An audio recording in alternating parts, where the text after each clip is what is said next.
Families gather for the holidays. Fun activities are often planned to make core memories together. The Jones family decided to go caving at Nutty Putty, but they had no idea of the devastating loss their family would suffer. This is the fatal breakdown of the Nutty Putty Cave tragedy. John Jones was ready for some family fun when they decided to explore the Nutty Putty Cave in the Utah desert near Salt Lake City. He had not been to this particular cave before, but he and his brother Josh had spent much of their youth caving in a variety of Utah caves. He considered himself to be an experienced caver, though his exploring had slowed down in recent years. He had gotten married, had a child, and was currently a medical student at University of Virginia. This made for a busy regular schedule, which left little time for cave exploring. During the Thanksgiving break, he was returning home to relax with family for the holiday. They planned a day of hiking and exploring at Nutty Putty, which is considered a beginner's cave by most. The main areas of the cave were interesting for everyone. There was the maze room, which had openings and tunnels leading around large boulders. There was a large ramped area called the Slide, where the entire room sloped down at a 45-degree angle with a rope to guide you down. This cave system was well mapped in most of the traversable areas. There were also well-known areas that were more challenging, like the birth canal or the aorta crawl. These areas were tight and difficult to pass, so only more experienced cavers would be attempting to squeeze through these passages. Even with the known challenges, people still found themselves stuck in tight squeezes in these tunnels. Nutty Putty had just recently been opened back up to the public, after being closed for several years because of cavers getting stuck in these difficult squeezes. They were passable for some, but others would find that their shoulders or hips would just not pass, no matter how hard they pulled against the rock. After wedging themselves in the narrow space, they were completely stuck, requiring serious assistance to inch out backwards. Because of these rescues, a new permit-style entry was required, listing 2 experienced cavers per group. Josh had obtained a permit for a group to explore the Tuesday before Thanksgiving, November 24, 2009. John's pregnant wife Emily stayed back at the house with their 1-year-old daughter Lizzie to enjoy a more relaxing evening with the in-laws. Their group of 11 family and friends started off in the main open cave sections. Eventually, John and his brother Josh took 2 friends off to find more challenging tunnels to try. They had heard stories about the birth canal and consulted the map for its location. It was known to be a long, tight passage with a particularly tight squeeze near the end. If you could just get past the narrowest part, there would be a small room at the end to stand up and turn around.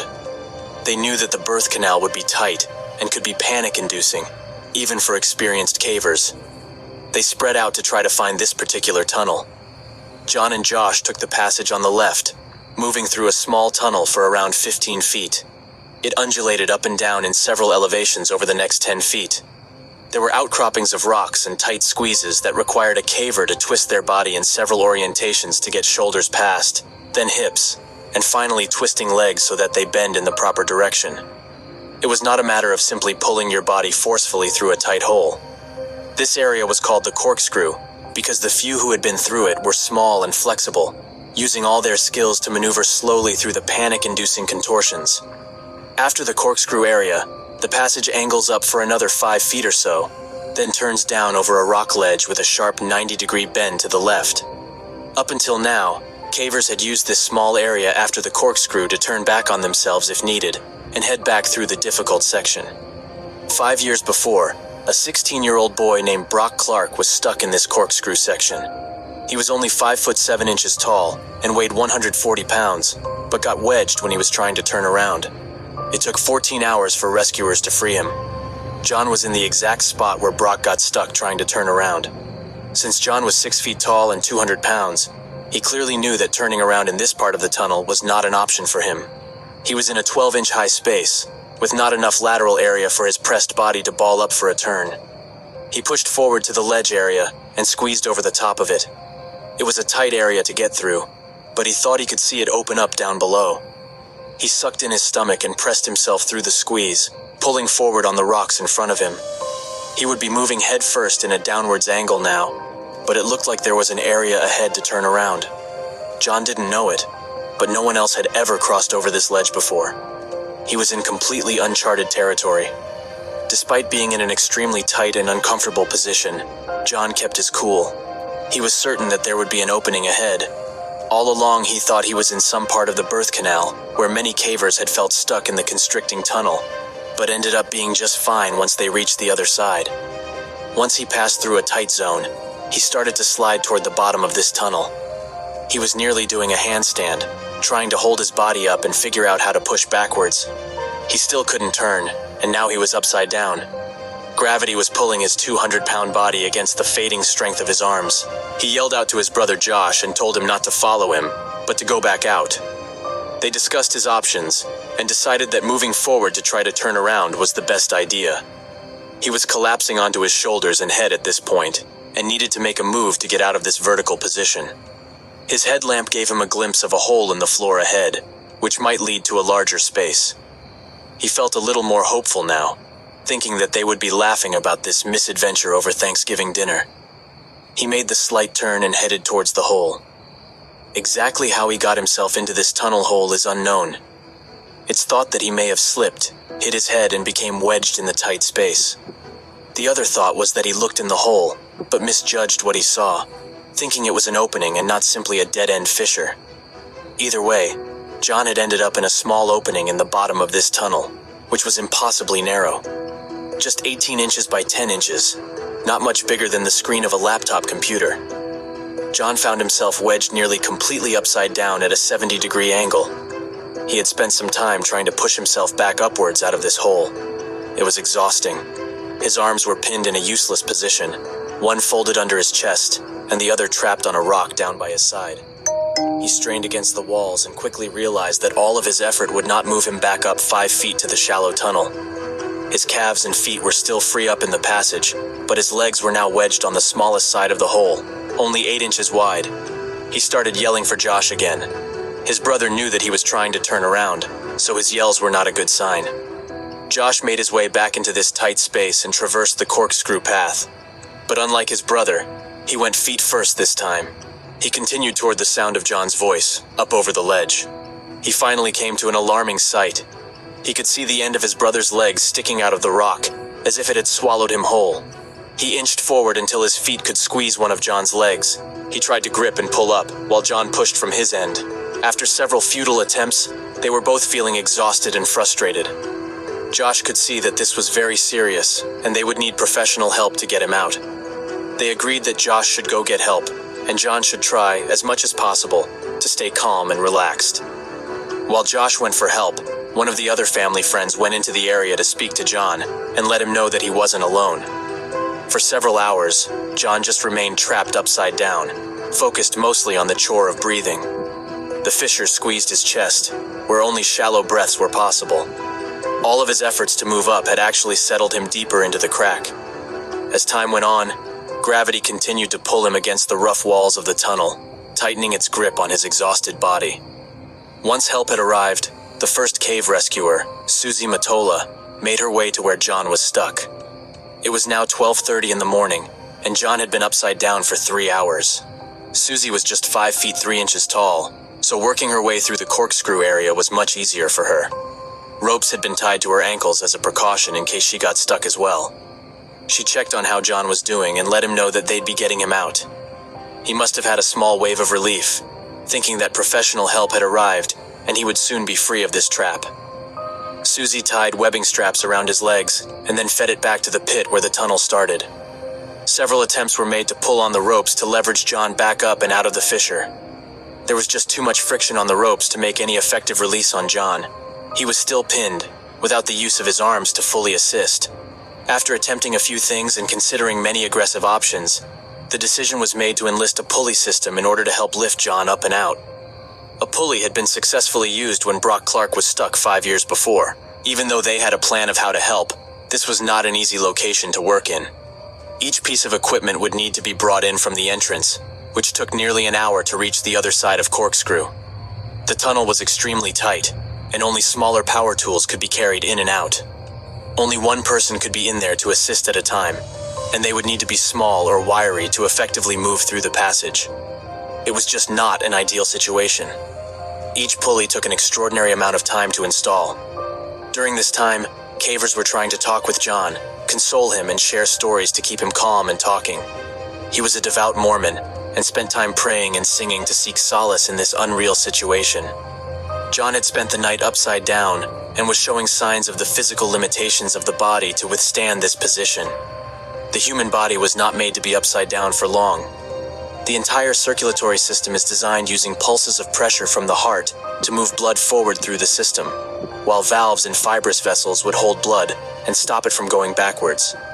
This one-way flow balances pressure, gravity, and valves to keep oxygen available to all tissues and to remove toxins from the body through the kidneys. John's body had been fighting gravity for more than 12 hours. The brain was not built to withstand this kind of fluid pressure. Fluids were building up in his lungs, and toxins were starting to accumulate from the lack of proper circulation. His organs were pressing on his lungs, and each breath was an exhausting effort for muscles not built for such work. His breathing was slowing, and he was completely spent from the effort. Throughout the night, he had gone from being completely calm and lucid to helplessly thrashing his legs and hallucinating. It was excruciating to watch for the rescuers. They were helpless, exhausted, and feeling trapped themselves. The air in this cave system was warm and damp. It took a concerted effort to remain calmly breathing when you are restricted and can't move or even breathe properly. But the rescuers knew they could get out when needed. John didn't have that luxury. He couldn't expand his chest to breathe, and the air around him was losing its oxygen concentration little by little. During this time, a wired telecom system was brought down to where John was stuck. His wife spoke with him, encouraging him to hang on and be faithful. John assured her that he would be out with her soon. It wasn't until 4 o'clock that day that they finally got the pulleys in place to move him. Ryan Schertz was in the tunnel when the system was ready to try. John's body had settled into the narrow side of the opening, so Ryan had to push his legs over as the team pulled from outside. Each heave moved him inch by inch up out of the hole. By this time, John's legs were in excruciating pain. A rope had been tied around his legs for hours as rescuers tried various methods to help him out. They were completely blue and had no discernible pulse, yet each tug had him call out to stop as his nerves were ultra-sensitive at this point. They paused to give him a moment to gather himself, and then tried again. It seemed to be working. John was finally being pulled up out of this hole. He was raised enough for Ryan to look down to make actual eye contact with him and pass down a tube to drink Gatorade. This effort was extremely slow going, and they were all exhausted from the difficult effort. Ryan was squeezed in a tunnel just 12 inches high and had his head near John's legs as they worked him slowly out of the tight 10-inch fissure. Although they were making some progress in lifting him up, they were no closer to getting him out. His legs were hitting the low ceiling above his tunnel, and twisting them into the passage was impossible. He had no control over his legs now, after 19 hours upside down. Without his help to delicately bend his knees to the side, they were strongly considering breaking his legs to get him back into the passage, because time was running out for John. Then, in a sudden moment of blinding pain, Ryan blacked out. When he came to, he was bleeding heavily and confused. The rope, holding the pulley to a natural arch section in the cave, broke and whipped the carabiner and pulley directly into Ryan's face. He suffered damage to his face, lip, and tongue, as well as a concussion. He had to get out of there quickly. John was back where he started, completely wedged in the tunnel with the circulation to his arms cut off and his legs completely dead. He was unable to help free himself in any way. This moment started the final demise of John Jones. After Ryan was checked out in the pit and then sent off to the hospital, his father Dave took his place in the passage with John. It took an hour to re-establish the pulley lines, and Dave tried to tie a rope around John's body, but couldn't get the rope past his wedged torso. Election alert. Election day is on November 5th. Who you vote for is private, but if you vote is public information. After this election, your voting record will be updated, and your friends and family will be able to look up how often you vote. So vote on or by Tuesday, November 5th. Does your internet bill keep getting higher? That's because promo pricing is full of surprises. At Google Fiber, there's no install fee. All the time Dave was with John, he was not responsive. This entire operation required John's help to effectively rescue him. There was no way to lift his 200-pound, 6-foot frame without him pushing and trying to leverage himself in some way. In Dave's effort to tie up John, he got himself stuck for about 15 minutes. Their desperate effort to help save this man had put both his son and himself in danger. It was a devastating reality. Once he had pushed himself back into the 12-inch tunnel, he was exhausted and had to leave. Brandon Kowalas took his place and brought in the telecom system so John's family could talk to him. His wife Emily expressed her love and told him to take a break and rest after all of his effort. She still truly believed he would be coming out, but Brandon could see what she could not. John was no longer responsive, and no signs of life could be heard. Over the previous several hours, Ryan reported the gurgling breaths that John was struggling with. Now, there was silence. The rescue team gathered in the pit area inside the cave and discussed the situation. It was determined that a medical professional would need to confirm that he had actually passed. A paramedic was sent into the tight section to confirm what was suspected. At 11:56 on Wednesday, November 25th, John Jones was pronounced dead. The rescue teams worked for 24 hours straight to try to free John, but it was just not possible with his upside-down position. The clock was ticking, and he just ran out of time. John survived an extraordinary 27 hours in an inverted position, which is 3 times longer than what was predicted as possible. The 6 rescue personnel who actually reached John in that rocky prison were truly heroic. They willfully placed themselves in a portion of the cave that was unmapped with many known risks. They were selfless in their efforts, maintained a calm demeanor, and never gave up on a seemingly impossible rescue. After they determined that recovering the body would be impossible, John was left to rest in the Ed's Push section of the Nutty Putty Cave for eternity. The entire cave system was closed off with concrete, never to be explored again. A plaque was placed there to commemorate the life of John Jones.